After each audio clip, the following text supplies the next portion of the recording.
So today we're going to start chapter 6, and 6.1 is about ratios and proportions. You're going to have a quiz in this chapter after section 3. Okay, so by definition, all a ratio is a comparison of two quantities.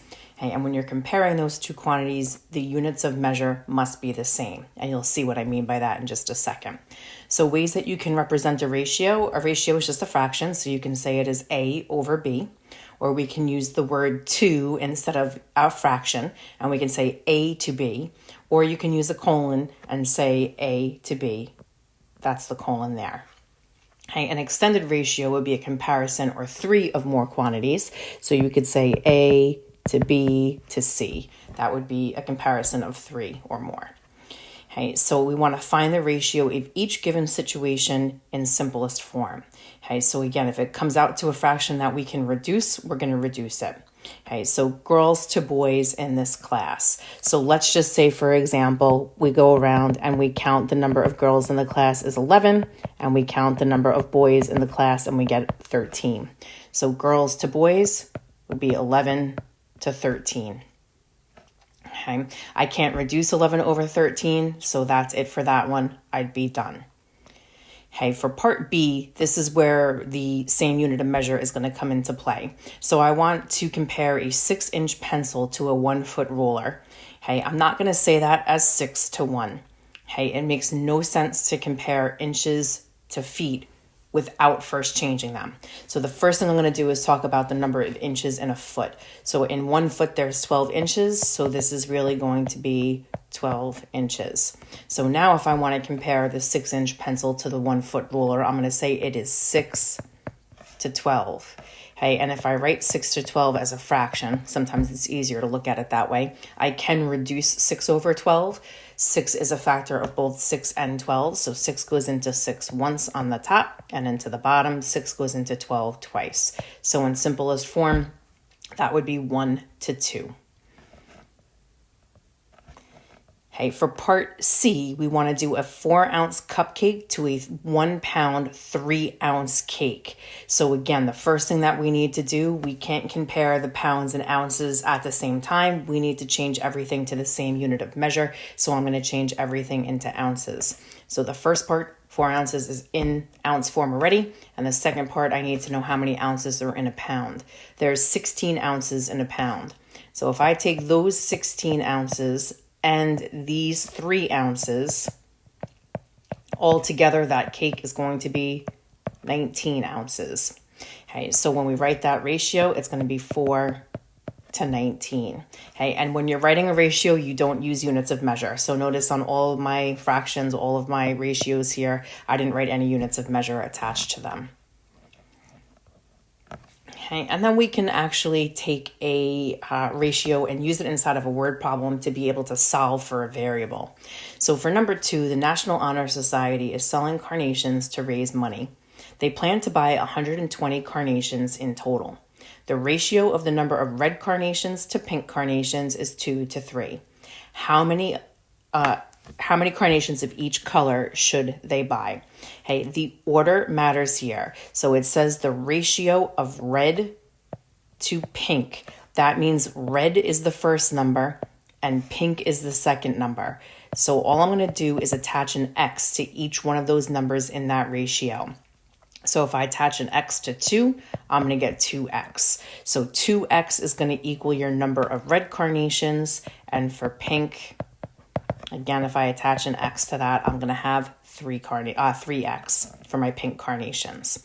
Okay, so all together, there's 120 carnations. So if I take my number of pink carnations and my number of red carnations and add them together, I have to get that 120. So I'm going to do 2X plus 3X equals 120, or 5X equals 120. And when you divide both sides by 5, you should get an answer of 24. 24 only represents X. It does not represent the number of carnations of each color. So now I'm going to have to go back and plug that in. So for red, again, that was represented by 2X, and we just found out that X was 24. So we're going to have 2 times 24, which is 48. So we're going to have 48 red carnations, and for our pink, we'll do the same thing. We have 3X for pink And again, we just found out that x was 24. So we're going to do 3 times 24. And 3 times 24 is 72. And again, if I take those two answers and add them together, I will get an answer of 120 just as a way to double check my work. Okay, so really, this is what we're really interested in. What came above that, you should have seen before. Again, just a little bit of a refresher. And really questions like number 2 is what we're going to be talking about or more interested in geometry.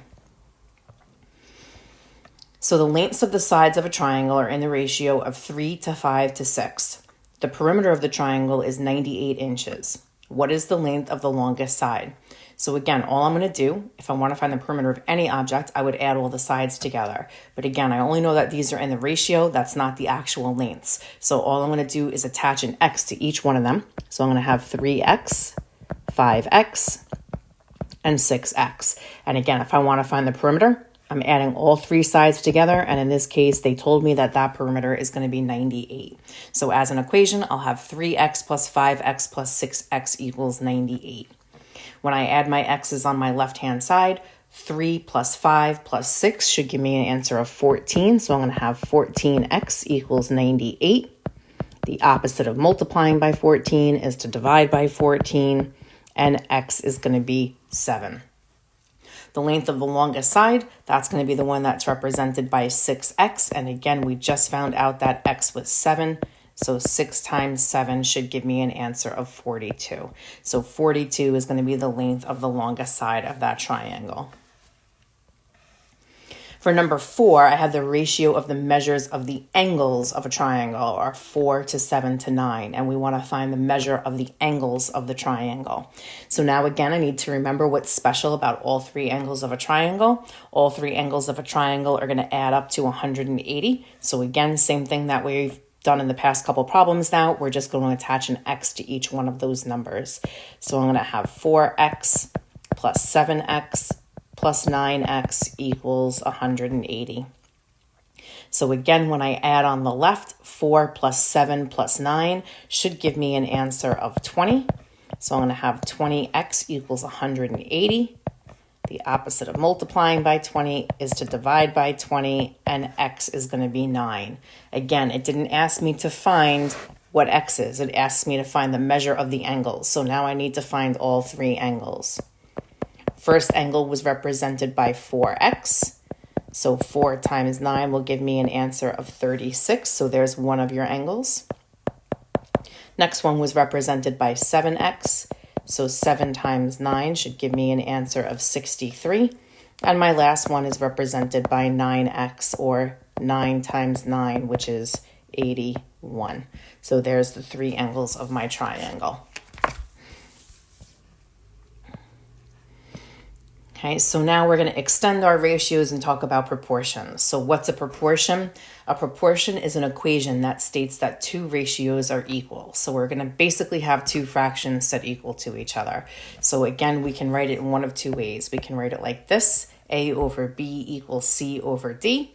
Or we can write it using the colons again, A to B equals C to D. Hey, most often, I think it's probably easiest to put it into fraction form because we're going to eventually cross multiply here. Okay, so what is cross products property? For any proportion, what that says, again, if we look at the one that I just starred, cross multiplying, I'm going to multiply A times D. So that's where I got this. And that's going to be the same thing that I should get when I multiply C times B, which is how I got that over there.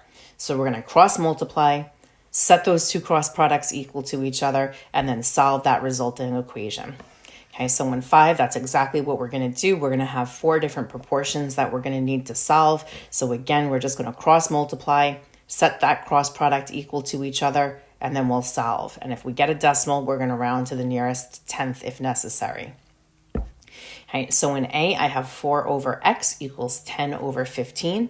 So again, when I cross multiply, again, it doesn't matter which cross product that you do first because they're equal to each other, so the order doesn't matter. So I'll do 10 times x. 10 times x is 10x, and I'm going to set that equal to what I get when I multiply 4 times 15. 4 times 15 is 60. And now just to solve that equation, all I need to do is to divide both sides by 10. and x is going to equal 6. Okay, again for b, I have it in the form with my colons in it, so 3 to 4 equals 6 to x. You can leave it like that and try to figure it out, what is your cross products here, but again, I always think it's easier to put it into fraction form first. So I'm going to change that to 3 over 4 equals 6 over x, and now I can cross multiply very easily. So 3 times x will give me 3x, and 6 times 4 should give me an answer of 24. The opposite of multiplying by 3 is to divide by 3, and x is going to equal 8.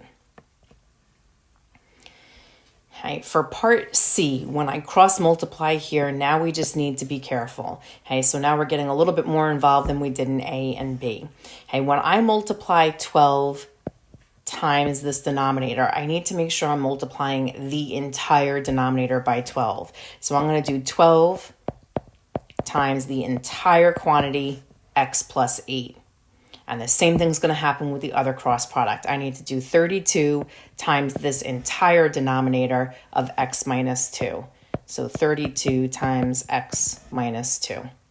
Okay, and now very simply, I'll just distribute on both sides. So on the left, 12 times x will give me 12x, and 12 times 8 should give me an answer of 96. So on that side, I'm going to have 12x plus 96. On the right, 32 times x should give me an answer of 32, and 32 times 2 should give me an answer of 64, and it's a minus 64. Okay, again, it doesn't matter what you get rid of first here. I'll subtract 12x from both sides first. Okay, so when I do that, I'm going to be left with 96 on the left-hand side. 32x minus 12x should give me an answer of 20x, and bring down my minus 64. The opposite of subtracting 64 is going to be to add 64. And when I add that 64 on that left-hand side, I should get an answer of 160, and that's going to equal my 20x. Last thing that we'll do is divide both sides by 20, and x is going to equal 8. Okay, so the same thing's going to happen in part D. When I do my multiplication here again, I can very easily do the 6 times 13, but on the other one, I'm going to have to do 19 times the entire quantity x minus 1. So 19 times x minus 1 is going to have to equal 13 times 6. When I multiply 13 times 6, I should get an answer of 78. So same thing, we'll distribute that 19 on the left-hand side. So I'm going to have 19x minus 19 equals 78. The opposite of subtracting 19 is to add 19 to both sides. Those 19s will cancel, leaving me with 19x. And when I add 78 plus 19, I should get an answer of 97. Okay, and now this time when I divide, 19 does not go into 97 evenly. So this is the one that will have to round to the nearest tenth. And again, just double check me on the calculator, but you should get an answer of 5.1 to the nearest tenth there. And that is it for section 6.1.